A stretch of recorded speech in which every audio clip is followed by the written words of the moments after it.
qaysi millatdansan sen? Ay, qaysi millatdansan sen?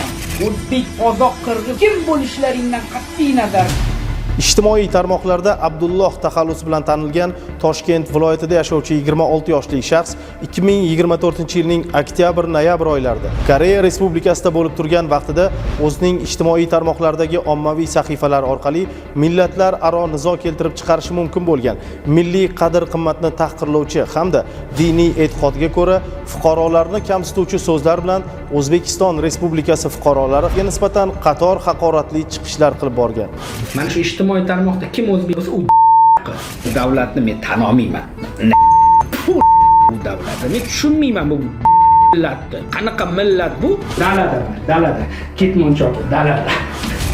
Uning chiqishlari ijtimoiy tarmoqlar orqali tarqalgach, jamoatchilikning keskin noroziligi, e'tirozlari hamda ko'plab muhokamalarga sabab bo'ldi. Bu gaplar uchun javob berasan hali.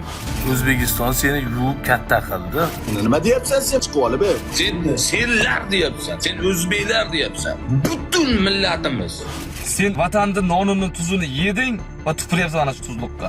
Sani qilgan ishingga o'zi sen bilan gaplashishga o'zi aslida noloyimsan. Bir marta emas, 10 marta, 100 marta video chiqardi so'kinib. Abdulloh Hazrat deb yozib olgansan. Qilgan ishing eng razil, eng yomon ish. Qonun oldida javob beradi, keyin kechiramiz. Undagiga bu yigitni men gaplariga ishonmayman. Olingan ma'lumotga asosan ushbu shaxs joriy yilning 25-mart kuni Abu Dhabi Samarqand Airways orqali O'zbekiston Respublikasi hududiga keltirilib, huquq-tartibot organlari xodimlari tomonidan protsessual tartibda ushlandi. Unga nisbatan qamoqqa olish tarzidagi ehtiyot chorasi qo'llanildi. Men Yugay Valeriy ijtimoiy tarmoqda xalqimizni haqorat qilganman. Men hammasini shu aktiv uchun qildim, tanilishim uchun qildim, lekin bu narsani hammasini tushunib yetib, juda qattiq pushaymonman. Hammadan chin qalbimdan men kechirim so'rayman.